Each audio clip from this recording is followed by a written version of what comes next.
മാന്യരായ സഹോദരന്മാരെ, സത്യവിശ്വാസികളെ, ജീവിതത്തിൻ്റെ എല്ലാ മേഖലകളിലും എല്ലായ്പ്പോഴും അല്ലാഹു സുബ്ഹാനഹു വ തആലയുടെ വിധിവിലക്കുകളും അവൻ്റെ അന്ത്യദൂതൻ മുഹമ്മദുർ റസൂലുള്ളാഹി സ്വല്ലല്ലാഹു അലൈഹി വസല്ലം അവിടുത്തെ ജീവിതചര്യകളും പിന്തുടർന്ന് ജീവിക്കുവാൻ സർവാത്മന അതിനെ അനുസരിച്ച് ജീവിക്കുവാൻ, അതിലൂടെ അള്ളാഹുവിൻ്റെ പ്രീതിയും പരലോകത്തെ കാലാകാല വിജയവും നേടിയെടുക്കാനുള്ള ശ്രമങ്ങളിൽ ഏർപ്പെടണമെന്ന് ഞാൻ എൻ്റെ സഹോദരന്മാരോട് എന്ന പോലെ എന്നെയും ഓർമ്മിപ്പിക്കുകയാണ്. കാര്യങ്ങൾ ശ്രദ്ധയോടെ കേൾക്കുകയും നല്ലതു മാത്രം പിൻപറ്റുകയും ചെയ്യുന്ന ചിന്തിക്കുന്ന സന്മാർഗദർശികളായ സജ്ജനങ്ങളിൽ അള്ളാഹു നമ്മെ എല്ലാവരെയും ഉൾപ്പെടുത്തി അനുഗ്രഹിക്കുമാറാകട്ടെ. നമ്മിൽ നിന്ന് വേർപിരിഞ്ഞു പോയ നമ്മുടെ ഏറ്റവും അടുത്ത വേണ്ടപ്പെട്ടവർ, മാതാപിതാക്കൾ, ബന്ധുമിത്രാദികൾ, കുടുംബാദികൾ, സ്നേഹിതന്മാർ, സഹപ്രവർത്തകർ, സഹായികൾ, സർവോപരി നമ്മുടെ ഗുരുവര്യന്മാർ, ലോക മുഅ്മിനീങ്ങൾ, മുഅ്മിനാത്തുകൾ എല്ലാവർക്കും അള്ളാഹു അതിവിശാലമായ മഗ്ഫിറത്തും മർഹമത്തും നൽകി അനുഗ്രഹിക്കുമാറാണ്. അവന്റെ സ്വർഗം നൽകി അനുഗ്രഹിക്കുമാറാണ്. നമ്മുടെ ഉറ്റവരോടൊപ്പം നാളെ പരലോകത്ത് ഒരുമിച്ച് ചേരാൻ, നബിമാർ, സിദ്ദീഖുകൾ, ശുഹദാക്കൾ, സ്വാലിഹീങ്ങളോടൊപ്പം ചേരാൻ അള്ളാഹു നമുക്കെല്ലാവർക്കും തൗഫീഖ് തരുമാറാണ്. നമ്മിൽ നിന്ന് കഴിഞ്ഞ ദിവസം വേർപിരിഞ്ഞു പോയ നമ്മുടെ ഏറ്റവും വേണ്ടപ്പെട്ട നമ്മുടെ സഹോദരങ്ങൾ കുഞ്ഞമ്മദിക്കായും മൊയ്തുട്ടിക്ക, അവർക്കെല്ലാം അള്ളാഹു പുറത്തു കൊടുക്കുമാറാകട്ടെ. അവരുടെ കുടുംബങ്ങൾക്ക് അള്ളാഹു സമാധാനം നൽകുമാറാകട്ടെ. നമ്മുടെ രോഗികൾക്ക് അള്ളാഹു പരിപൂർണമായ ഷിഫ നൽകി അനുഗ്രഹിക്കുമാറാകട്ടെ. സഹോദരന്മാരെ, മനുഷ്യ ജീവിതം അതൊരു സമസ്യയാണ്, പിടികിട്ടാത്ത ഒരു പ്രതിഭാസമാണ്. മനുഷ്യൻ അതിനെ പലതരത്തിൽ വ്യാഖ്യാനിക്കുകയും നോക്കിക്കാണുകയും ചെയ്തുകൊണ്ട് ഓരോരുത്തർക്കും തോന്നുന്നത് പോലെ ജീവിച്ചുകൊണ്ടിരിക്കും. നല്ല ബുദ്ധിയും വിവേകവും ഒക്കെയുള്ള മനുഷ്യൻ എല്ലാത്തിനും ബുദ്ധിയും വിവേകവും ഉപയോഗിക്കുമ്പോഴും അവന്റെ ജീവിതത്തിന്റെ അർത്ഥം കണ്ടെത്താൻ, ഞാൻ എവിടെ നിന്ന് വന്നു, എന്തിനു വന്നു, എങ്ങോട്ട് പോകുന്നു എന്നതിനെ പറ്റി ആലോചിക്കാൻ, ബുദ്ധി കൊടുത്ത അള്ളാഹുവിനെ പറ്റി ചിന്തിക്കാൻ, ജീവിതത്തെ പറ്റി ആലോചിക്കാൻ, അല്ലെങ്കിൽ പ്രവാചകന്മാർ പഠിപ്പിച്ചിട്ടുള്ള അധ്യാപനങ്ങൾ മനസ്സിലാക്കാൻ ശ്രമിക്കുന്നില്ല എന്നതാണ് വലിയ ഖേദകരമായ ഒരു വസ്തുത.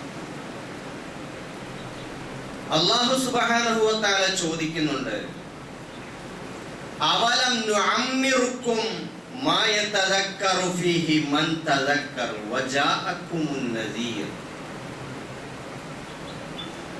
അവലം നുഅമ്മിറുക്കും, നാം നിങ്ങൾക്ക് ആയുസ് തന്നില്ലയോ? മാ യതദക്കറു ഫീഹി മൻ തദക്കർ, ഉത്ബുദ്ധനാകാൻ സാധിക്കുന്നവൻ, ചിന്തിക്കാൻ ഉദ്ദേശിക്കുന്നവന് ചിന്തിക്കാനും ആലോചിക്കാനും ബോധം ഉൾക്കൊള്ളാനും പറ്റുന്ന വിധത്തിൽ ഒരായുസ് നിങ്ങൾക്ക് നാം നൽകിയിട്ടില്ലയോ? വലിയ ഒരു ചോദ്യമാണിത്. ഇതിനെ സഹാബാക്കൾ, ഇതെത്ര ആയുസാണ് അല്ലാഹു അങ്ങനെ കാര്യങ്ങൾ വിവേകത്തോടെ മനസ്സിലാക്കാൻ അല്ലാഹു നൽകിയത് എത്രയാണ് എന്നതിനെ കുറിച്ച് അവരവരുടേതായ നിഗമനങ്ങളിലൂടെയും പഠനങ്ങളിലൂടെയും അഭിപ്രായങ്ങൾ പറഞ്ഞിട്ടുണ്ട്. ചിലര് പറഞ്ഞത് 60 വയസ്സാണ്. അതിന് ഇബ്നു അബ്ബാസ് റളിയല്ലാഹു അൻഹു അഭിപ്രായക്കാരുണ്ട്. അതിന് അദ്ദേഹം മുമ്പോട്ട് വെച്ച തെളിവ് എന്ത് എന്ന് ചോദിച്ചാൽ, നബി സല്ലല്ലാഹു അലൈഹി വസല്ലം പറഞ്ഞിട്ടുണ്ട്, അഅ്സറല്ലാഹു ഇലംറിഇൻ അഖറ അജലഹു ഹത്താ ബലഗ 60 സന. അല്ലാഹു തആല കാര്യം ചോദിക്കുന്നതാണ്, കാരണം ചോദിക്കുന്നതാണ്, വിചാരണ ചെയ്യുന്നതാണ്. ഒരാളെ, അയാളുടെ ആയുസ്സിനെ അല്ലാഹു 60 വയസ്സോളം പിന്തിപ്പിച്ചിട്ടിട്ടും അവൻ എന്നിട്ടും അവൻ ഒരു പാഠം പഠിച്ചിട്ടില്ലെങ്കിൽ അവനെ അല്ലാഹു രൂക്ഷമായി വിചാരണ ചെയ്യുന്നതാണ്. വേറെ ചില സഹാബാക്കൾ പറഞ്ഞത് അത് 18 വയസ്സാണ്. 18 വയസ്സെന്ന് പറഞ്ഞാൽ ഒരാൾ പ്രായപൂർത്തിയെത്തുന്ന, വിവേകമതിയാകുന്ന, ബുദ്ധി ഉണ്ടാകുന്ന ഒരു പ്രായമാണ്. അപ്പോ പ്രായപൂർത്തിയെത്തി ബുദ്ധിയുള്ള, വിവേകമുള്ള ഒരു പ്രായത്തിൽ ജീവിക്കാൻ അവസരം തന്നിട്ടും നിങ്ങൾക്ക് കാര്യങ്ങൾ ബുദ്ധിപൂർവം ചിന്തിച്ച് പഠിച്ച് മനസ്സിലാക്കാൻ നിങ്ങൾ ശ്രമിച്ചിട്ടില്ലേ? അത്രയും ആയുസ് നിങ്ങൾക്ക് തന്നിട്ടില്ലേ എന്ന ചോദ്യമാണത്.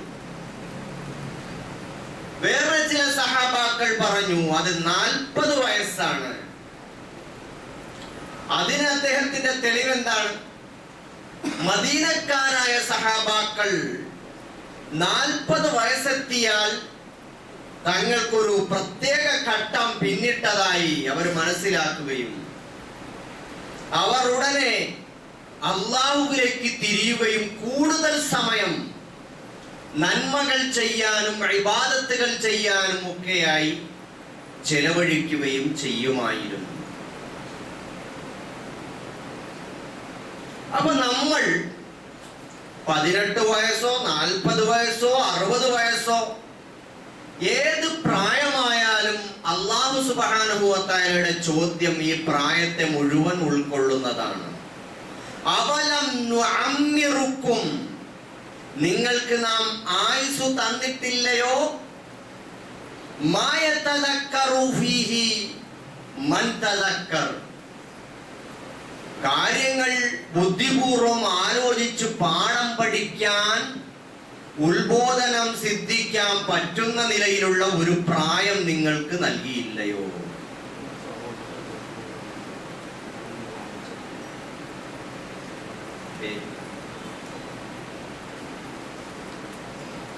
അപ്പൊ ആ നിലയിൽ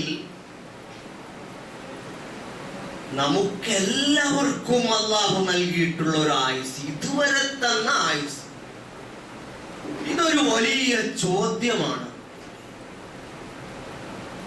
സഹോദരന്മാരെ, ഈ ദുനിയാവിൽ നേരം വെളുത്താൽ ഇരുട്ടുവോളം നമ്മൾ എന്തിനെല്ലാമാണ് ബുദ്ധി ഉപയോഗിച്ചുകൊണ്ടിരിക്കുന്നത്, ചിന്ത ഉപയോഗിച്ചുകൊണ്ടിരിക്കുന്നത്, നമ്മുടെ ആലോചനകൾ എന്തിനെല്ലാമാണ് വ്യാപരിക്കുന്നത്.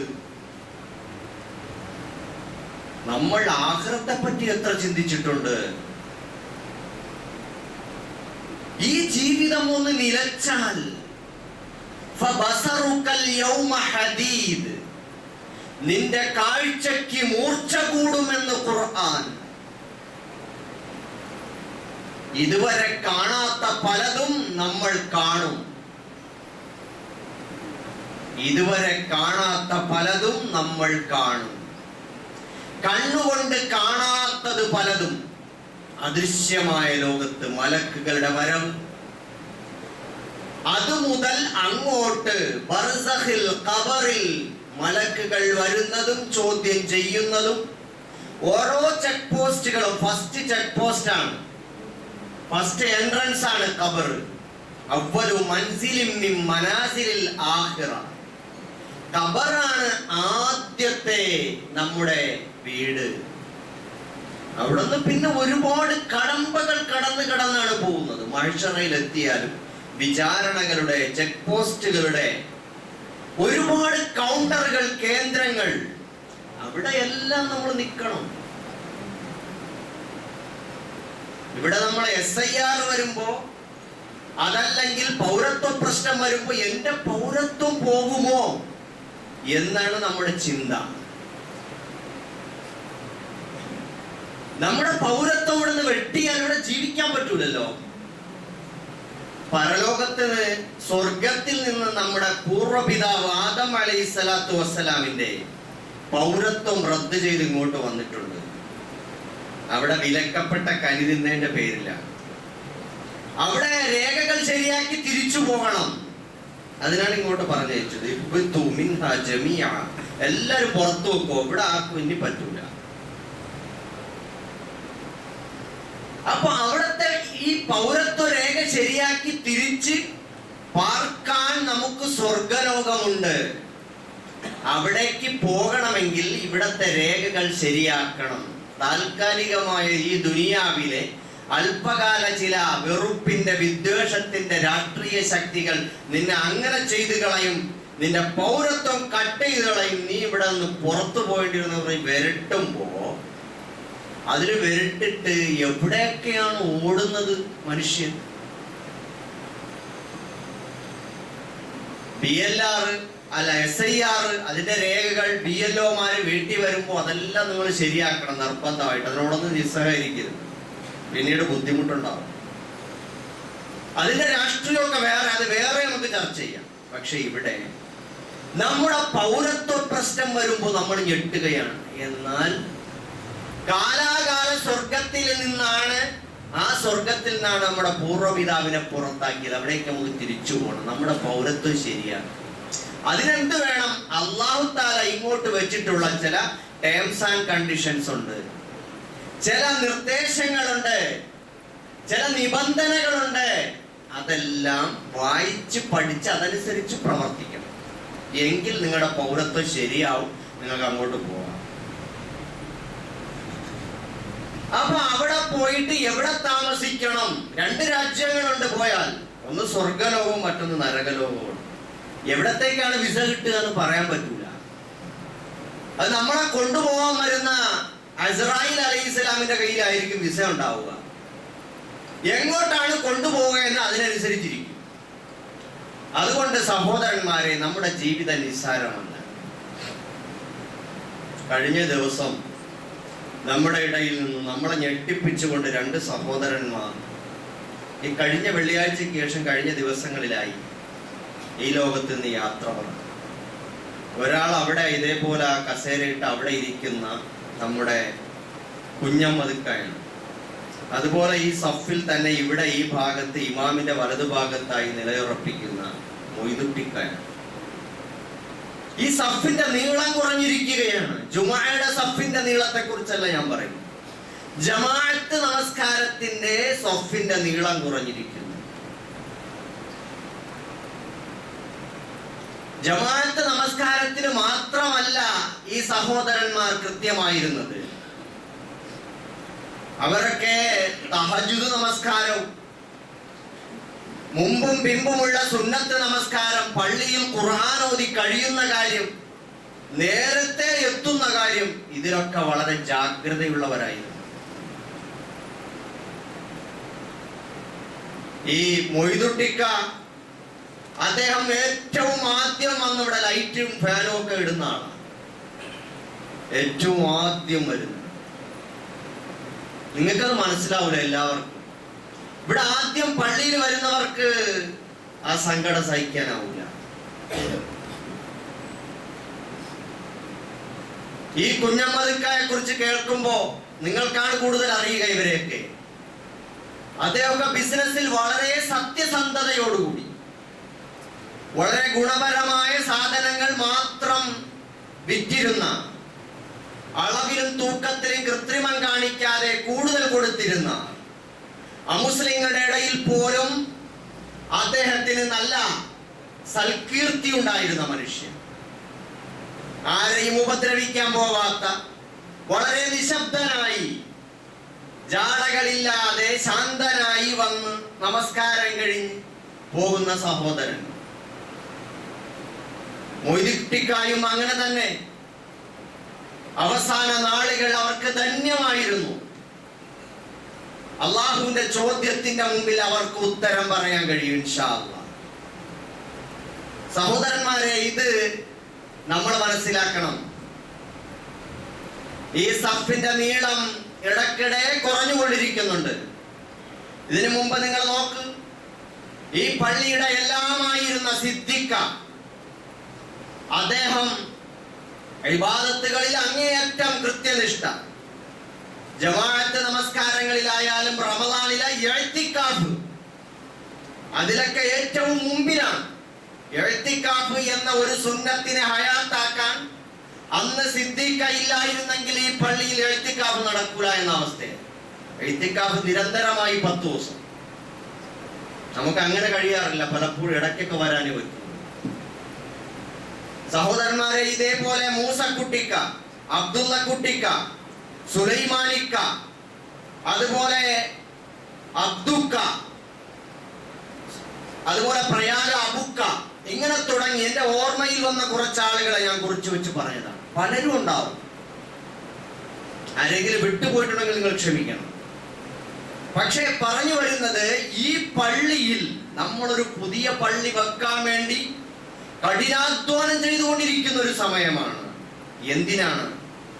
ആ പള്ളിയെ പട്ടിണിക്കിടാതെ, ആ പള്ളിയെ പ്രകാശപൂരിതമാക്കാൻ, ഇബാദത്തുകൾ കൊണ്ട് അലങ്കരിക്കാൻ, സന്മാർഗത്തിന്റെ കേന്ദ്രമാക്കാൻ. മുന്നിലുള്ള സഫുകളിൽ ആള് കുറഞ്ഞ് വിടവ് വരുമ്പോൾ പുറകിലുള്ളവർ മുന്നിലേക്ക് കയറി നിൽക്കുക എന്നതാണ് സഫിന്റെ അദബ്.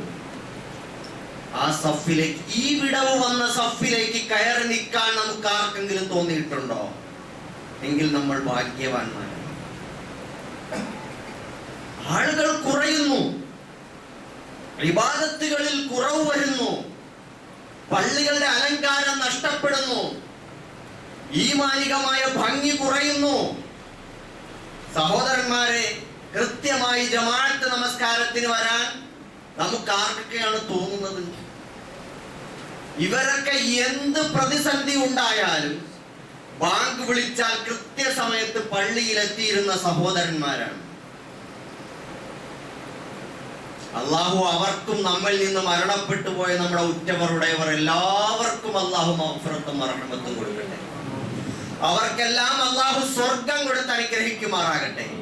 ജുമുഅയ്ക്ക് ഒത്തുകൂടിയ നമ്മളെല്ലാവരും അവർക്ക് വേണ്ടി ദുആ ചെയ്യാം. കാരണം അവർ ഈ പള്ളിയുടെ സ്വത്തുക്കളായിരുന്നു. അള്ളാഹുവിന്റെ പള്ളിക്ക് പട്ടിണി വരാതെ നോക്കിയവരാണ്. ഈമാൻ കൊണ്ട് നിറവുണ്ടാക്കാൻ ശ്രമിച്ചവരാണ്. അവരെല്ലാം ഇബാദത്ത് കൊണ്ട് ദാഹം തീർത്തവരാണ്. അള്ളാഹു അവരെ എല്ലാവരെയും അനുഗ്രഹിക്കട്ടെ, സ്വർഗം കൊടുത്ത് അനുഗ്രഹിക്കട്ടെ, ഖബറുകളെ പ്രകാശപൂരിതമാക്കട്ടെ. സഹോദരന്മാരെ, നമ്മുടെ കൂട്ടത്തിലും പലരും രോഗം വന്ന് ബുദ്ധിമുട്ടിയവരുണ്ട്, പ്രായം ചെന്നവരുണ്ട്. 18, നേരത്തെ പറഞ്ഞതുപോലെ 18, 40, 60 കഴിഞ്ഞവരും ചെന്നവരും ഒക്കെ ഉണ്ട്. നമുക്ക് വല്ലതും തോന്നുന്നുണ്ടോ? ഇങ്ങനെയൊന്നും പോയാൽ പറ്റൂല. കുറച്ചുകൂടി മുമ്പോട്ട് പോകണം. കുറച്ചുകൂടി ഈമാനികമായി ഒന്നുകൂടി ഒന്ന് ഉഷാറാവണം. വരട്ടെ, സമയമുണ്ടല്ലോ എന്നാണോ ചിന്തിക്കുന്നത്? സഹോദരന്മാരെ, നമുക്കെപ്പോഴാ സമയം? ഇതിൻ്റെ ഇടയിൽ പേര് പറയപ്പെടാതെ പോയിട്ടുള്ള ഒരുപാട് ചെറുപ്പക്കാർ ഈ മഹലിലുണ്ട്. അവരൊക്കെ ജമാഅത്ത് നമസ്കാരങ്ങൾക്ക് തിരക്കുകൾക്കിടയിൽ ഓടി വന്നിട്ട് പോയവരും, പള്ളിയിൽ കയറാൻ പോലും ഭാഗ്യം കിട്ടാതെ പോയ സഹോദരന്മാരും ഒക്കെ ഉണ്ടാവും. അള്ളാഹു എല്ലാവർക്കും പുറത്തു കൊടുക്കട്ടെ. സഹോദരന്മാരെ, ഇബാദത്തിന് വേണ്ടി ജീവിതത്തിന്റെ പ്രധാന സന്ദർഭങ്ങളിൽ ബോധോദയമുണ്ടായാൽ ഇബാദത്തുകൾക്ക് കൂടുതൽ സമയം കണ്ടെത്തണം എന്നാണ് ഞാൻ പറഞ്ഞത്. ഇമാം നവവി റഹ്മത്തുള്ളാഹി അലൈഹിയുടെ ഒരു പ്രധാനപ്പെട്ട ഒരു കിതാബുണ്ട്, റിയാദുസ് സ്വാലിഹീൻ. അതിൽ അദ്ദേഹം പറയുന്നുണ്ട്, ബാബുൽ ഹിസ്സി അലൽ ഇസ്ദിയാദി മിനൽ ഖൈർ ഫി അവാഖിരിൽ ഉമർ. ജീവിതത്തിന്റെ അവസാന കാലത്ത് നന്മകൾ വർദ്ധിപ്പിക്കുന്നതിനെ കുറിച്ചുള്ള അധ്യായം എന്ന് പറഞ്ഞിട്ട് അദ്ദേഹം പറഞ്ഞു, ഞാൻ ഈ ഓതിയ ആയത്താണ്. നിങ്ങൾക്ക് ആയുസ് തന്നില്ലേ, ബോധമുണ്ടാവാൻ പറ്റുന്ന ഒരു പിരീഡ്, ഒരു കാലം നിങ്ങൾക്ക് തന്നില്ലേ? വജാഅകുമുൻ നദീർ, നിങ്ങൾക്ക് മുന്നറിയിപ്പുകാരനും വന്നിട്ടില്ലേ? ആ മുന്നറിയിപ്പുകാരൻ എന്ന് പറഞ്ഞിടത്ത് ചില പണ്ഡിതന്മാർ ചർച്ച ചെയ്തത് പ്രവാചകന്മാരാണ്. വേറെ ചില ആളുകൾ പറഞ്ഞത് നരയാണ്, ഷെയ്ബ്. നര എന്ന് പറയുമ്പോൾ ഒരു മുന്നറിയിപ്പുകാരൻ, ഒരു ദൂതനാണ്. സമയമായി കേട്ടോ, സിഗ്നൽ തെളിഞ്ഞു തുടങ്ങി. വണ്ടി കേടായാൽ ചോപ്പ് ലൈറ്റ് എത്തും പോലെ, റെഡ് സിഗ്നൽ പോലെ നമുക്കിവിടെ ഒരു വെള്ള സിഗ്നൽ വന്നിരിക്കുകയാണ്. ഇവിടെ ഇരിക്കുന്ന ഏകദേശം പേർക്കും ഒക്കെ ആ സിഗ്നൽ കത്തിയിട്ടുണ്ട്. എനിക്ക് ഒരുപാട് കത്തിയിട്ടുണ്ട്. ഇനി എത്ര ദിവസം ഉണ്ടെന്ന് അറിയില്ല, അള്ളാഹ്ക്കേ അറിയുള്ളൂ. അപ്പൊ സഹോദരന്മാരെ, നമുക്കൊക്കെ സിഗ്നൽ കത്തിയവരാ. അപ്പോ ഇതൊക്കെ തന്നില്ലേ? മുന്നറിയിപ്പുകാരനെ തന്നില്ലേ? ചില ആളുകൾ ഈ സിഗ്നൽ പുറത്ത് കാണാതിരിക്കാനൊന്നും മറയൊക്കെ ഇടും, എന്തെങ്കിലുമൊക്കെ വെച്ച് ഒരു മൈലാഞ്ചി ചായമെങ്കിലും ചേർത്തിട്ട് ഈ പഹയന്റെ ഒരു കടുപ്പൊന്നും കുറയ്ക്കാൻ പറ്റുമെന്നാ ചിലർ നോക്കുക. ചൂടാന്നല്ല കേട്ടോ, മൈലാഞ്ചിയൊക്കെ തേച്ചോ, കുഴപ്പമൊന്നുമില്ല. പക്ഷേ നമുക്ക് ഉള്ളിൽ നമുക്കൊരു സൈക്കോളജി പ്രവർത്തിക്കുന്നുണ്ട്. ഞാൻ എന്നെ കണ്ടാൽ വയസ്സനാണെന്ന് തോന്നുമോ, ഞാൻ ഇപ്പോഴെങ്കിലും മരിക്കൂല, ഞാൻ കുറച്ച് ഉഷാറാണ് എന്നൊക്കെ നമുക്കൊന്ന് കാണിക്കണം. അല്ലെങ്കിൽ ചെയ്യാൻ ജായിസായ കാര്യങ്ങളാണ്. പക്ഷെ ചിലർക്ക് എത്ര നരച്ചാലും നരവെളി കാണൂല. അതും ചെയ്യണ്ട. കറുപ്പിട്ടൊക്കെ മൂടി അന്ന് ചെയ്യണ്ട. സഹോദരന്മാരെ, നമ്മളൊരു യാഥാർത്ഥ്യം ഉൾക്കൊള്ളണം. സ്വാഭാവികമായി നേരത്തെ ഉള്ളതുപോലെ അല്ല ഇപ്പോ. പഴയതുപോലെ സ്റ്റെപ്പൊന്നും നടന്നു കയറാൻ പറ്റുന്നില്ല. ഞാൻ ആരായിരുന്നു, ഞാൻ ഭയങ്കര സംഭവമായിരുന്നു. പക്ഷെ ഇപ്പൊ അങ്ങനെയല്ല, സ്റ്റെപ്പ് കയറാൻ പറ്റുന്ന. റെയിൽവേ സ്റ്റേഷനിൽ വന്നിട്ട് അവിടെ ലിഫ്റ്റ് കാത്തിരിക്കുകയാണ്. സ്റ്റെപ്പ് കയറണം. ഇങ്ങനെ നമ്മുടെ റെയിൽവേ സ്റ്റേഷനിൽ ഒരു 2-3 ഘട്ടം ഇങ്ങനെ കുന്തര കയറി വരണം. അപ്പൊ അത് കാത്തിട്ട് ഞാനും ആദ്യം പോയി ആ ലിഫ്റ്റിന്റെ അവിടെ പോയി നിന്നു. പറ്റുന്നില്ല, അവിടെ തിരക്കാണ്. നേരെ സ്റ്റെപ്പ് കയറി. നേരത്തെ ഒന്നും അങ്ങനെ തോന്നൂലായിരുന്നു. ഇപ്പൊ എല്ലാവർക്കും ഈ പ്രശ്നമൊക്കെ വരുന്നുണ്ട്. എന്നാലും ഇടയ്ക്കൊക്കെ കളിക്കാനൊക്കെ പോകും. എന്തെങ്കിലുമൊക്കെ ഒരു വ്യായാമം വേണ്ടേ, ആരോഗ്യം നിലനിർത്തണമല്ലോ. അപ്പൊ സഹോദരന്മാരെ, നമ്മൾ ആരോഗ്യം നിലനിർത്തണം. നമ്മുടെ വാർദ്ധക്യത്തിന്റെ ചാപല്യങ്ങളൊന്നും പുറത്ത് കാണിക്കണ്ട. പക്ഷെ എന്നാലും ചില ദൂതന്മാർ നമുക്ക് വന്നിട്ടുണ്ട്. മുട്ടുവേദന, ഊരവേദന, നര, അല്ലെങ്കിൽ ചെറിയ ചുക്കിച്ചുളിയൽ, കണ്ണാടി നോക്കുമ്പോ പഴയ പ്രസരിപ്പില്ല, ഇങ്ങനെ പലതും ഒക്കെ വന്നിട്ടുണ്ടാവും. ഇതൊക്കെ മുന്നറിയിപ്പുകാരന്മാരാ, പ്രവാചകന്മാര് മാത്രമല്ല. ഇതൊക്കെ ഓരോ ലക്ഷണങ്ങളല്ല കാണിച്ചു തരേണ്ട. നീ പോണതാ, നിന്റെ സ്പീഡ് കുറഞ്ഞിരിക്കുന്നു, നിന്റെ ഓട്ടം ഒന്ന് കുറയ്ക്ക്. നീ ഇനി വേഗത കൂട്ടേണ്ടത് ആഗ്രഹത്തിലേക്കാണ്. അത് ഈ കാലുകൊണ്ടല്ല നീ ഓടേണ്ടത്, അതിന്റെ കൽബ് കൊണ്ടാണ്. നിന്റെ കാലിന്റെ ഓട്ടം കുറയ്ക്കാൻ സമയമായി. അതുകൊണ്ടാണ് നിനക്ക് മുട്ടുവേദന, നടുവേദന, നിനക്ക് വേറെ പല പ്രശ്നങ്ങളും ഒക്കെ വന്നിട്ടുള്ളത്. അതുകൊണ്ട് വല്ലാതെ ഓടാൻ നിൽക്കണ്ട. നിന്റെക്ക് ചെറിയ ലക്ഷണങ്ങളൊക്കെ വന്നുകൂടാ. ഇനി നീ ആഖിറത്തിലേക്ക് ഓടണം. അത് കൽബ് കൊണ്ടാണ്, റബ്ബിനോട്. റബ്ബിക്കും, നിങ്ങൾ അല്ലാഹുവിലേക്കുള്ള പാപമോചനം തേടിയെടുത്തുകൊണ്ട് സ്പീഡ് കാണിക്കൂ, ധൃതിയായിക്കൊള്ളൂ. നിങ്ങൾ കണ്ടിട്ടില്ലാത്തൊരു ലോകമുണ്ട് അവിടെ. ആ സ്വർഗത്തിലേക്ക്, ആകാശഭൂമികൾക്കപ്പുറം വിശാലമായിട്ടുള്ള ആ സ്വർഗത്തിലേക്ക് നിങ്ങൾ ധൃതിയായിക്കൊള്ളൂ, പെട്ടെന്ന് ഓടിക്കോ. നിങ്ങൾ അല്ലാഹുവിലേക്ക് ഓടൂ എന്നാണ് അല്ലാഹു തആല പറയുന്നത്. അതുകൊണ്ട് സഹോദരന്മാരെ, നമ്മൾ നമ്മളെ കുറിച്ച് ചിന്തിക്കണം. സ്വന്തത്തിലേക്കൊന്ന് നോക്കണം. സമൂഹത്തിന് വേണ്ടിയുള്ള ഓട്ടം, സാമൂഹ്യ പ്രവർത്തന മേഖലയിൽ സേവനം ചെയ്യാൻ വേണ്ടി ഓടുന്നവരുണ്ട്. അള്ളാഹുവിന്റെ അടുക്കൽ ഉയർന്ന പ്രതിഫലമുള്ള കാര്യമാണ്. പ്രവാചകന്മാർ ചെയ്തിട്ടുള്ള കാര്യമാണ്. ആളുകളുടെ പട്ടിണി മാറ്റുക, പ്രശ്നങ്ങൾ മാറ്റുക, അവരുടെ അവകാശങ്ങൾ നേടിക്കൊടുക്കുക, അവരുടെ പ്രശ്നങ്ങൾ ഇല്ലാതാക്കുക, ജീവകാരുണ്യ പ്രവർത്തനങ്ങൾ ചെയ്യുക, സാമൂഹിക രാഷ്ട്രീയ സേവന പ്രവർത്തനങ്ങളിൽ ഏർപ്പെടുക. അതിലായിട്ട് ഓടിത്തളർന്നവരുണ്ടാകും, ഓടിക്കൊണ്ടിരിക്കുന്നവരുണ്ടാകും. കുടുംബത്തിന്റെ അത്താണിയാവാൻ വേണ്ടി ഓടുന്നവരുണ്ടാകും. ഒന്നുമില്ല, ചെറിയൊരു സമൂഹമല്ലേ കുടുംബം എന്ന് പറയുന്നത്. കുടുംബം സമൂഹത്തിന്റെ അടിസ്ഥാന യൂണിറ്റ് അല്ലേ? അതിനു വേണ്ടി ഓടുന്നവരുണ്ട്. അവർ പട്ടിണിയാവരുത്, അവർക്ക് വിദ്യാഭ്യാസം ഉണ്ടാകണം, അവരുടെ ഭാവി സുരക്ഷിതമാകണം, അതുമായി ബന്ധപ്പെട്ട് ഓടുന്നവരുണ്ട്. എല്ലാ ഓട്ടവും നിലയ്ക്കാൻ സമയമായാലും നമ്മൾ ചിലപ്പോൾ അറിഞ്ഞുകൊള്ളണമെന്നില്ല. മഹാനായ ഇബ്നു അബ്ബാസ് റളിയല്ലാഹു തആല പറയാണ്, എന്നെ ഉമർ റളിയല്ലാഹു തആല എല്ലാ കാര്യത്തിലും ഉൾപ്പെടുത്തുമായിരുന്നു. അങ്ങനെ ഒരിക്കൽ ഒരു സദസ്സിലിരിക്കുമ്പോ അവിടെ ബദറിൽ പങ്കെടുത്ത വളരെ സീനിയർ ആയിട്ടുള്ള മുതിർന്ന സഹാബാക്കൾ അവിടെ ഉണ്ട്. അപ്പൊ അവര് ചോദിച്ചു, എന്തിനാണ് ഉമറെ ഈ ഇബ്നു അബ്ബാസിനെ പോലുള്ള ഈ പയ്യന്മാരെയൊക്കെ നമ്മളെ സദസ്സിൽ വിളിച്ചിരുന്നു, ഞങ്ങൾക്ക് ഇതുപോലത്തെ മക്കളൊക്കെ ഉണ്ടല്ലോ. അപ്പോ ഉമർ റളിയല്ലാഹു തആല പറഞ്ഞു, നിങ്ങൾക്ക് അദ്ദേഹത്തിന് അങ്ങനെ മാത്രമേ മനസ്സിലായിട്ടുള്ളൂ, അതുകൊണ്ടാണ് നിങ്ങൾ ആ അഭിപ്രായം പറയുന്നത്. ഇബ്നു അബ്ബാസ് റളിയല്ലാഹു അൻഹു റഈസുൽ മുഫസ്സിരീന, ഖുർആൻ വ്യാഖ്യാതാക്കളുടെ നേതാവ് എന്നറിയപ്പെട്ട ആളാണ്. വലിയ മഹാപണ്ഡിതനാണ്. പ്രായം കുറവാണെങ്കിലും അറിവ് കൂടുതലാണ്. അപ്പൊ അതുകൊണ്ട് സദസ്സിൽ പങ്കെടുപ്പിക്കും. അങ്ങനെ ഇരുന്നപ്പോ ഒരു ദിവസം ഉമർ റളിയല്ലാഹു തആല ഇവർക്ക് ഇബ്നു അബ്ബാസിനൊന്ന് മനസ്സിലാക്കി കൊടുക്കണമല്ലോ എന്ന് വിചാരിച്ചിട്ട് ഒരു സദസ്സ് വിളിച്ചു.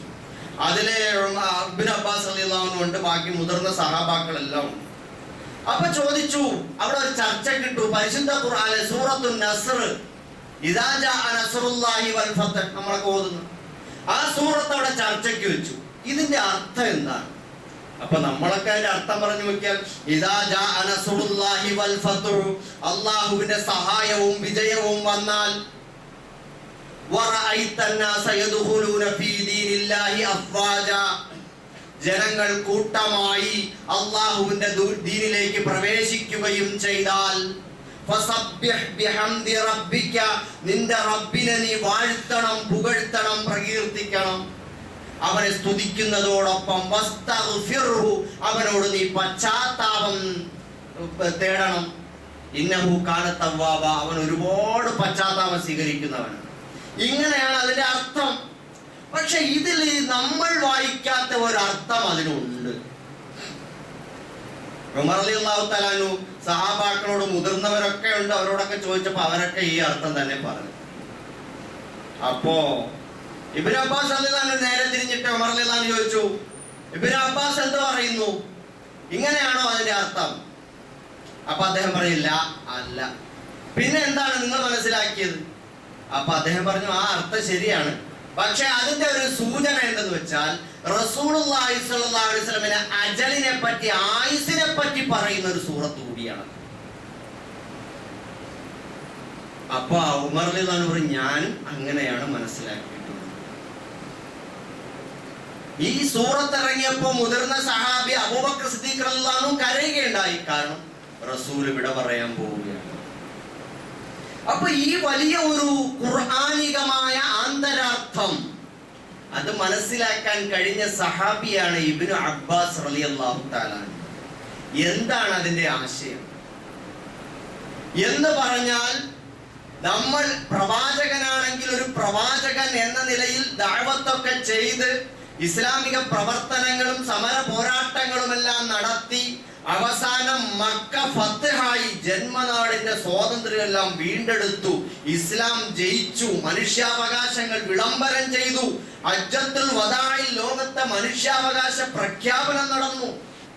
ഇതെല്ലാം കടന്ന് അല്ലാഹുവിന്റെ സഹായവും വിജയവും എല്ലാം വന്നു കഴിഞ്ഞു. അപ്പൊ ഇബ്നു അബ്ബാസ് റളിയല്ലാഹു അൻഹു മനസ്സിലാക്കിയത്, ഒരു കാര്യം പൂർണ്ണതയിൽ എത്തിക്കഴിഞ്ഞാൽ പിന്നെ അത് അസ്തമിക്കുകയാണ് അതിന്റെ സ്വഭാവം. മാത്രമല്ല അതിന്റെ സൂചന, ആ അർത്ഥ സൂചന റസൂലുള്ളാഹി സ്വല്ലല്ലാഹു അലൈഹി വസല്ലം എന്ന് അദ്ദേഹത്തിന് മനസ്സിലാക്കാനും കഴിഞ്ഞിട്ടുണ്ട്.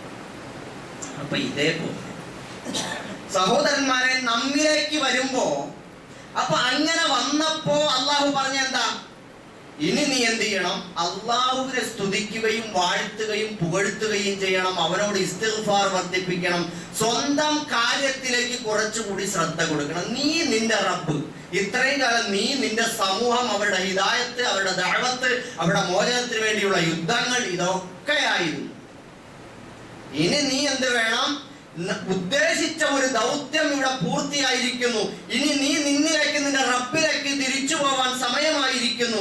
അതുകൊണ്ട് നീ തഹ്മീദുകൾ വർദ്ധിപ്പിക്കുക, തസ്ബീഹുകൾ വർദ്ധിപ്പിക്കുക, ഇസ്തിഗ്ഫാർ വർദ്ധിപ്പിക്കുക, റബ്ബുമായി ഒരു സ്വകാര്യമായ ബന്ധം വെച്ചിട്ട് നീ അമലുകൾ വർദ്ധിപ്പിക്കുക എന്നാണ് ഇതിന്റെ ആശയം. സഹോദരന്മാരെ, ഇതേപോലെ നമ്മൾ ആരും പ്രവാചകന്മാരൊന്നും അല്ല. പക്ഷെ എങ്കിലും നമുക്കും ഇതേപോലെ ഒരു അവസ്ഥ കടന്നു പോകുന്നുണ്ട്. നമ്മുടെ ഈ ലോകത്ത് നമ്മളെ കൊണ്ട് പറ്റുന്ന എന്തെങ്കിലുമൊക്കെ നന്മകൾ സമൂഹത്തിന് വേണ്ടിയും കുടുംബത്തിന് വേണ്ടിയും ഒക്കെ നമ്മൾ ചെയ്തിട്ടുണ്ടാവും. എന്ന് പറഞ്ഞാൽ ചിലപ്പോ നമ്മുടെ മാതാപിതാക്കളെ നമ്മൾ നോക്കുന്നത് അത് നമ്മുടെ ജീവിത ദൗത്യമാണ്.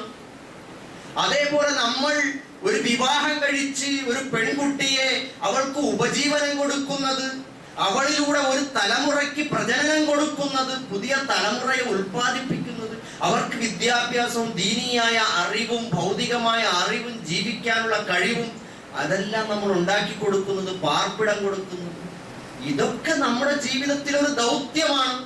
അതോടൊപ്പം അള്ളാഹുവിന്റെ ദീൻ മുറുകെ പിടിക്കുകയും അത് അവർക്ക് പകർന്നു കൊടുക്കുകയും ചെയ്യുക. നമ്മൾ വലിയൊരു സമൂഹത്തിനും കൊടുത്തിട്ടുണ്ടാവില്ല. നമ്മൾ നമ്മുടെ കുടുംബത്തിലുള്ള ചില ആളുകൾക്ക് നമ്മൾ ദീന് കൊടുത്തു, മക്കൾക്ക് കൊടുക്കാൻ ശ്രമിച്ചു, നമ്മളുമായി ബന്ധപ്പെട്ടവർക്ക് ദീന് പ്രചരിപ്പിക്കാൻ വേണ്ടി ശ്രമിച്ചിട്ടുണ്ടാകും. പക്ഷേ അതൊക്കെ ഒരു ഏകദേശം ഒരു ഘട്ടത്തിൽ എത്തിയിട്ടുണ്ടാവും. നമ്മളെ കൊണ്ട് പറ്റുന്ന ഈ പ്രപഞ്ചത്തിന്റെ ബാലൻസിങ്ങിന് ആവശ്യമായ നിലയിൽ ഓരോ വ്യക്തികളുടെയും പ്രാപ്തിയും കഴിവും അനുസരിച്ച് അള്ളാഹു അവനവനെ ഒരു പരിമിതമായ ഒരു ദൗത്യം ഏൽപ്പിച്ചിട്ടുണ്ടാവും. അവനൊരു പ്രവാചകനൊന്നും ആയിരിക്കില്ല. ആ ദൗത്യം ഏകദേശമൊക്കെ ആയിട്ടുണ്ടാവും. ഇനി അതൊന്നും തിരിച്ചറിയാതെ പോയവരാണെങ്കിൽ അവർ അവരുടെ അവസ്ഥയിലാണുള്ളത്. അപ്പൊ സഹോദരന്മാരെ, ഏകദേശം ഒരു ദൗത്യമൊക്കെ പൂർത്തിയായിട്ടുണ്ട്. നമുക്കറിയാൻ പറ്റില്ല. ചിലപ്പം 18 വയസ്സായ നിന്നെ കൊണ്ട് ഇത്രയൊക്കെ ഞാൻ ഉദ്ദേശിച്ചോളൂടായിരുന്നു, 15 വയസ്സുകാരനായി നീ ഇത്രയൊക്കെ ചെയ്താൽ മതി, ഇത്രയും കാലമൊക്കെ ജീവിച്ചാൽ മതി, അല്ലെങ്കിൽ 30-40 വയസ്സായ നീ ഇത്രയൊക്കെ മതി, 60 വയസ്സായവൻ 70-80 വയസ്സായവൻ ആയി, ഏകദേശം പൂർത്തിയായി. ഇനി നീ നിന്റെ റബ്ബിലേക്ക് തിരിഞ്ഞു. നിന്റെ അവസാന കാലങ്ങളായിരിക്കും. അതുകൊണ്ട് ഇതേപോലെ നമ്മൾ അള്ളാഹുമായിട്ടൊരു സ്വകാര്യ ബന്ധമുണ്ടാകണം. ഒരു സ്വയം ശുദ്ധീകരണം, ഒരു അരിപ്പ വെച്ച് ശുദ്ധീകരിക്കണം മനസ്സിനെ.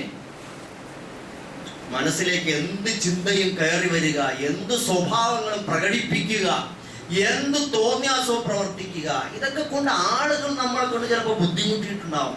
റബ്ബിന് നമ്മളെ കുറിച്ച് വലിയ അഭിപ്രായം ഉണ്ടാവില്ല. ചിലപ്പോ അള്ളാഹ്ക്കറിയാം, അവരുടെ അടുത്ത് ചോദിക്കാൻ പറ്റും. അപ്പൊ നമ്മൾ റബ്ബുമായിട്ട് ഒറ്റയ്ക്ക് നിന്ന് സംസാരിക്കണം. എന്നെ കുറിച്ച് റബ്ബേ, നിന്റെ അഭിപ്രായം എന്താണ്? ഞാൻ ഇങ്ങനെയൊക്കെയാണ്, ഇത്ര കാലമായി ജീവിതം തന്നിട്ട്, എനിക്ക് ആയുസ് ഇത്രയൊക്കെ ആയി, ഞാൻ ഇന്ന വഴികളിലൂടെയാണ് കടന്നു വന്നത്. ഒന്ന് സംസാരിച്ചു നോക്കി. അള്ളാഹ് തൊട്ട് മുമ്പിലുണ്ട്. ഒന്നിരുന്ന് സംസാരിച്ചു നോക്കി. ഞാൻ ഇത്രയും കാലമായി ഇവിടെ ജീവിക്കാൻ തുടങ്ങിയിട്ട്, നീ എന്നെ ഏൽപ്പിച്ച ദൗത്യം, ഞാൻ നിന്റെ ദീൻ അത് ഏറ്റെടുത്തതിൽ വീഴ്ചകൾ സംഭവിച്ചിട്ടുണ്ട്, അതിനൊക്കെ പശ്ചാത്തപിക്കും. ഇനിയുള്ള സമയം അള്ളാഹുവേ നീ നന്നാക്കി തരണം എന്ന് പറഞ്ഞ് അള്ളാഹുമായിട്ട് ഒന്ന് കൂടിക്കാഴ്ച നടത്തിയിട്ട് സ്വയം ജീവിതത്തെ ഒന്ന് വിചാരണ ചെയ്യുന്ന സഹോദരന്മാരെ. എന്തുകൊണ്ട് ജമാഅത്ത് നമസ്കാരത്തിന് പള്ളിയിൽ വരാൻ പറ്റുന്നില്ല? സഫിൽ കുറച്ച് ആളുകൾ കുറയുമ്പോ ആ സഫ് പുറകിൽ നിന്ന് കയറി നിൽക്കാൻ നമുക്ക് വീട്ടിൽ നിന്ന് എഴുന്നേറ്റ് വരാൻ പറ്റണം. ജീവിതത്തിൽ ഒരിക്കലും ജമാഅത്ത് മുടക്കൂല എന്ന് പറയാൻ പറ്റണം. ആ ജീവിതത്തോടു കൂടി നമ്മളെ ജീവിതം അവസാനിക്കണം. നബി സല്ലല്ലാഹു അലൈഹി വസല്ലം പറഞ്ഞെന്ന് വെച്ചാല്, നിങ്ങളെ ഒരാള് ഓരോ ദാസന്മാര് ഏത് അവസ്ഥയിലാണോ മരിച്ചത് ആ അവസ്ഥയിലായിരിക്കും അവരെ എഴുന്നേൽപ്പിക്കുക. ഖിയാമത്ത് കണ്ട് അള്ളാഹ് എഴുപ്പിച്ചു കൊണ്ടുവരിക. അതിനാണ് ഈ ഖാത്തിമത്ത് ആഖിബത്ത് നന്നാവുക എന്നൊക്കെ പറയും. നമ്മളിപ്പോ ഒരാള് മദ്യപാനിയായി കൂട്ടുകാരോടൊപ്പം കറങ്ങിയപ്പോ വണ്ടി ഇടിച്ച് മരിച്ചെങ്കിൽ അവൻ നാളെ വെള്ളം അടിച്ചിട്ടായിരിക്കും ഇടിച്ചു വരിക. വേറെ അടുത്താൻ പെണ്ണ് പിടിക്കാൻ പോയി, അവിഹിതത്തിന് പോയി, അവിടെ വെച്ചാണ് അവൻ അറ്റാക്ക് വന്ന് മരിച്ചതെങ്കിൽ അവൻ ആ അവസ്ഥയിലായിരിക്കും അവിടെ വരിക. അവൻ ആത്മഹത്യ ചെയ്യുന്ന സ്വഭാവത്തിലാണെങ്കിൽ ആ അവസ്ഥയിലായിരിക്കും അവൻ വരിക. അവൻ ഏത് ആളുകളെ ദ്രോഹിച്ചുകൊണ്ടിരുന്ന സമയത്താണ് അറ്റാക്ക് വന്ന് മരിച്ചെങ്കിൽ അവൻ ആ അവസ്ഥയിലായിരിക്കും വരിക. അതവന്റെ ജീവിതത്തിലെ നിർണായകമാണ്.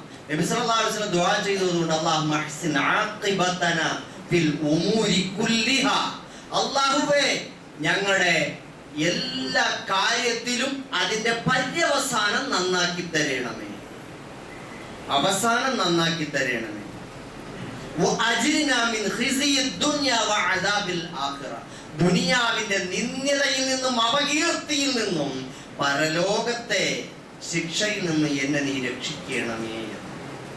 അതുകൊണ്ട് സഹോദരന്മാരെ, നമ്മുടെ എല്ലാ കാര്യങ്ങളും ഭംഗിയാക്കുക. ഏത് കാര്യം തൊട്ടാലും അതിന് സത്യസന്ധത, ആത്മാർത്ഥത, പടച്ചവനെ മുൻനിർത്തിയുള്ള ചെയ്യൽ, അവൻ എന്നെ നിരീക്ഷിക്കുന്നുണ്ട് എന്ന തോന്നൽ, തഖ്വ, ഈമാൻ, അത് മുൻനിർത്തി ചെയ്യണം. രാത്രി വീട്ടിൽ കിടന്ന് ഉറങ്ങാൻ കിടന്നാൽ മൊബൈലിൽ ഇങ്ങനെ നോക്കി തളർന്ന് കിടന്ന് ഉറങ്ങുന്ന സ്വഭാവം അവസാനിപ്പിക്കുക. ഇത് അവസാനിപ്പിക്കുക. ഒരു ടൈം വെക്കുക. ആ സമയത്ത് മൊബൈൽ ഒഴിവാക്കി മാറ്റി വെക്കുക. അത് കഴിഞ്ഞിട്ട് നിങ്ങൾ സ്വസ്ഥമായി ദിക്റും ദുആയും ഒക്കെ ചെയ്ത് വദുവോടുകൂടി കിടന്നുറങ്ങി.